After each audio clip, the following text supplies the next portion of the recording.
Day, and sorry, the hiccups. Um, and I guess I just kind of wanted to give a little bit of an update. So, as most of you know, sleep has been kicking my ass. Um, Lately, I ended up not going to sleep last night, so I blame you, Amy. No, I'm just kidding. I don't blame you. But I didn't go to sleep last night at all. Um, and um, so you know, working on this fundraiser has been a very rewarding um, thing for me because I get to honor my grandmother and my grandfather, and who one succumbed from Alzheimer's, the other had dementia, which wasn't his ultimate undoing, but it didn't help things, and um, so it's been bringing up a lot of emotions that the closer the fundraiser gets, the harder it is for me to just be able to deal with things, And I'm just kind of re experiencing that loss again. And um, I'm not going to tell a lot of details about my family because if they wanted it broadcast on the news, I'm sure they could make that happen. Um, but I I called my doctor this morning as soon as they opened and talked about my sleep meds because clearly what I was taking, isn't cutting it right now. Um, Whether it's based on the new med I'm on or just recovering from the manic episode. Um, and so I call them. I go upstairs to talk to my dad. And he's like, let's do breakfast. And I was like, sure, got to get back by 12, but like, that's fine. Because it was like 9 or 9:30 or something. And hey, Lydia. And so all of these feelings are kind of welling up in me about doing this fundraiser because it is very important for me to try to progress um, Alzheimer's and dementia research and ultimately a cure, hopefully, right? So over breakfast, I'm asking my dad how certain family members are doing, family members that I don't talk to a lot because of just their view on things and how I live my life. And they are very sweet people. They just live in a much more rural part of North Carolina where things just haven't evolved quite yet. So I understand some of their feelings about my lifestyle choices. Um, and they've made so much progress. Um, but over breakfast, I found out that a relative of mine that I haven't had much contact with, um, in the past couple years since I've been, openly out with one thing or another, um, was recently diagnosed with early onset dementia. And it was just kind of the straw that broke my back. Um, she's a very sweet lady. Just I don't think she has a hateful bone in her body, really. And and I love this person so much. Um, she's in her 50s, so she's not old by any means or stretch of the imagination. And to have this happen to her while my uncle, I guess, like kind of gives it away, doesn't it? Um, Well, my uncle lost his mother to Alzheimer's, and he was there up to the very last day. Um, and, uh, you know, I was like, how is he doing with this? And he's not doing well at all. And I don't feel comfortable going into extreme detail, but I just um, have some fears for his safety. I hope that is enough. Um, so, literally this morning, was told that my aunt um, is rapidly declining in her memory, and she's, you know, rushing towards not being able to work. Um, they're, kind of on the lower income side, so just being able to pay to live is going to be extra hard with her not working. And hey, Roberta, thank you. I really appreciate that. So I did my IOP today, and the second session, at the very end, I just was like, let me just kind of get this out. I was very brief with it, and the session was over. We had our 10-minute break, and I just started bawling. Um, I just couldn't uh, be. I just couldn't deal with it anymore. Um, so I've talked to quite a few people about how I'm feeling, and I even got the go ahead to send my uncle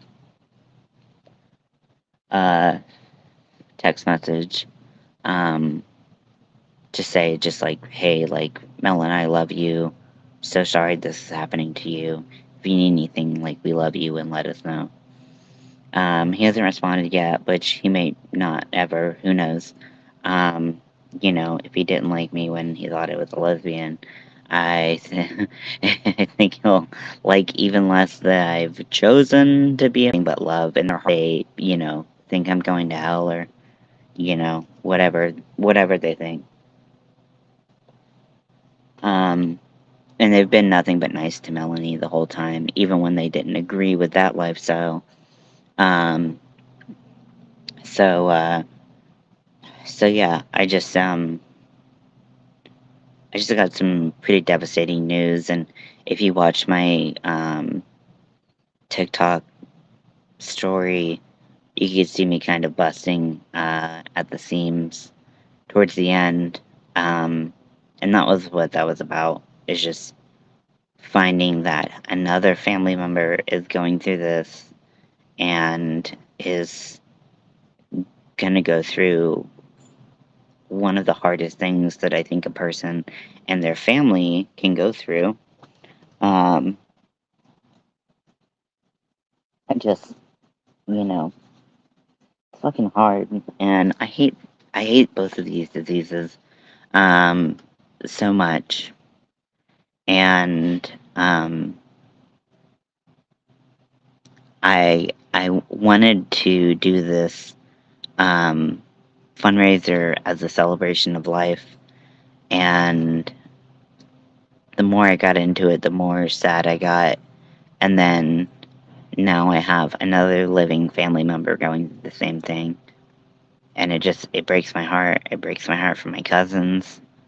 It breaks my heart for my aunt and uncle.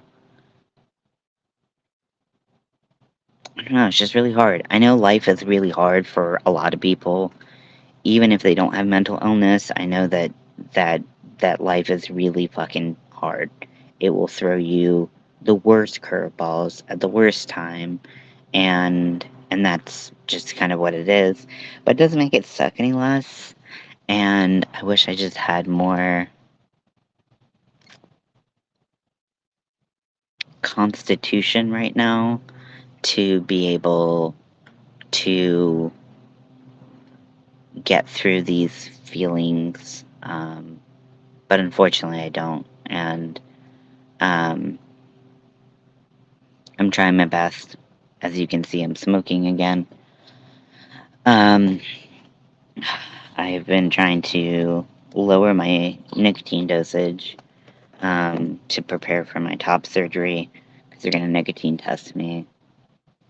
But life is testing me, so I need to affect cigarettes.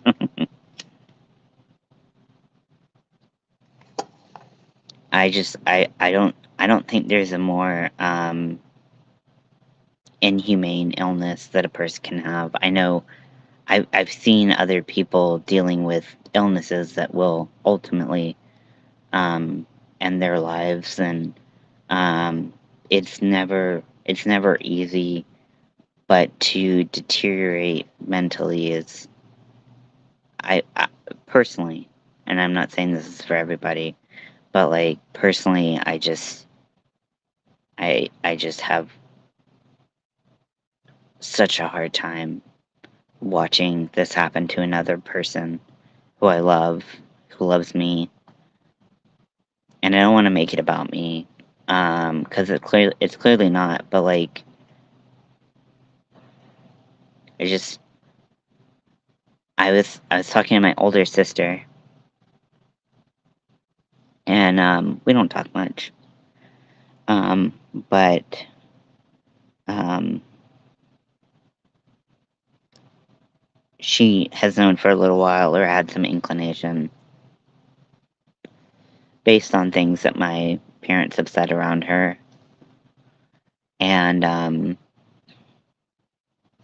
it gave me a little bit of temporary solace, but I still, even if my family can't be there fully for me, I want to be there fully for them. But also, I did kind of, I don't think I cut them off. I just think that I stopped kind of letting them into my personal life, which I guess is kind of a sense of cutting them off. But I just was like, if you don't approve of my lifestyle and my choices, then I'm not going to burden you with having to hear about them. So the last time I saw them was at my wedding about 5 years ago, coming up on 5 years, New Year's Eve, and they, like I said, they showed nothing but love to Mel, which to me showed that regardless of my choices, um, they still love me, and they loved Mel. They think she's literally made of sunshine, which she pretty much is. um, so I just wanted to share that in case you were wondering if you saw that TikTok. I think Instagram cut it short because it has more of a time limit, I guess. I don't know. Um, but the TikTok it shows the full video. I think it's like 7 minutes or 4 minutes or something like that. It's longer than Instagram allowed. But if you saw me kind of get choked up at the end, that's primarily what this is about, is watching someone fall apart right in front of your eyes, and I don't want that for anybody. I don't want that for anybody's family. Um, so I'm gonna try to get through it the best I can, not let it set me into a place where I am incapable of taking care of myself. Like as much as I like love them and don't want to make this about me, I also need to make sure that I don't go off the hinges or the rails or whatever the fucking phrase is, because I can't support anyone else if I can't support myself. And I already was having a really hard time with my mental illnesses. So this is just another fucking broken cog in the grand scheme of life. But when I was talking to my sister, she was like clearly like she showed some compassion towards the situation, and I was like, it's so much harder to watch.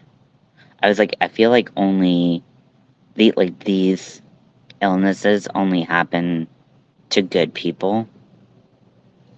At least in my experience. I'm not gonna say for anyone else's, but I've had some really shitty people in my family who have passed away very quickly, and like just overnight. And it's the people who have beautiful, kind hearts that want nothing but the best for you that seem to succumb to these terminal illnesses that takes them away from you bit by bit. So that's what that was about.